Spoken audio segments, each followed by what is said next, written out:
अस्सलाम वालेकुम, उम्मीद है आप सब खैरियत से होंगे। दोस्तों, रॉबर्ट कियोसाकी अपनी किताब में लिखते हैं कि when we were kids many of us imagined a boogeyman who used to hide under our bed or in our closet.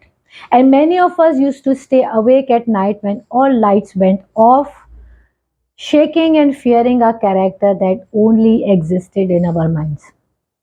उनके कल्चर में से बूगी मैन कहा जाता है। दुनिया के मुख्तलिफ कल्चर्स में इस भूत का कोई ना कोई नाम होता है। हमारे कल्चर में इसको अल्लाह बाबा या बुढ़ा बाबा कहा जाता है। वो ये कहते हैं कि बच्चा बड़ा हो जाता है और वो बूगी मैन बिस्तर के नीचे से निकलकर उसके पूरे वजूद में सरायत कर जाता है।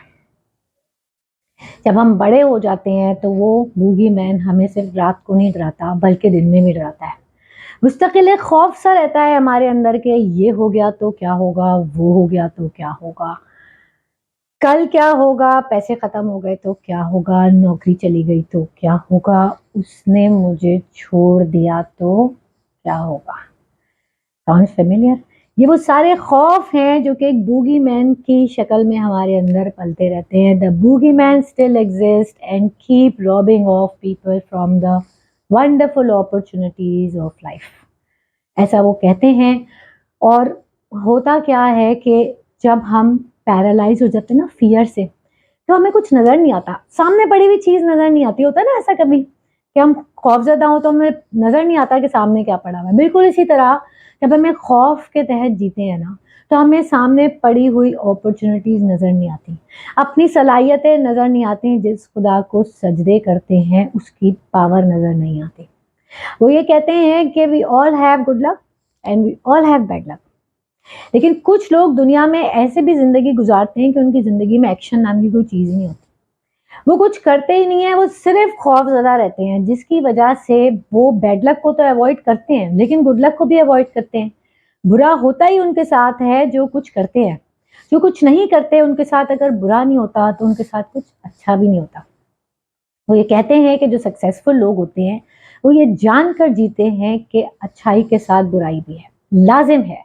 लेकिन फर्क क्या है कि वो उस बुराई के खौफ में नहीं जीते, उसके खौफ को नहीं पालते, वो अपने काम में लगे रहते हैं। और जब बुराई या बैड लक जिसे आप कहते हैं वो आती है तो उसका मुकाबला करते हो। They try to turn that bad luck into the good luck.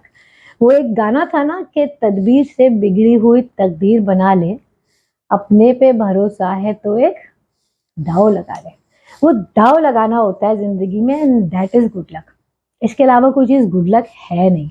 तो वो ये कहते हैं कि अगर आप मुझसे पूछें कि फॉर्मूला क्या है गुड लक का और सीक्रेट क्या है गुड लक को खोलने का, तो मैं आपको यही कहूँगा कि आपने अपना ड्रीम बड़ा रखना है, जैसा भी रखना है रखें, उसकी तरफ छोटे छोटे स्टेप्स लें, बेबी स्टेप्स जिन्हें कहते हैं ना, मगर वो स्टेप्स कंसिस्टेंटली लें, उसको रुकना नहीं चाहिए। और खौफ कोई चीज़ नहीं है, ज़्यादा से ज़्यादा आप नाकाम हो जाएंगे। जब बुरा टाइम आए उस वक्त उसको हैंडल करने की कोशिश करें। Go for the life of your dreams instead of living a life in fear of an imaginary nightmare. Don't let that boogie man steel your dreams. Thank you very much.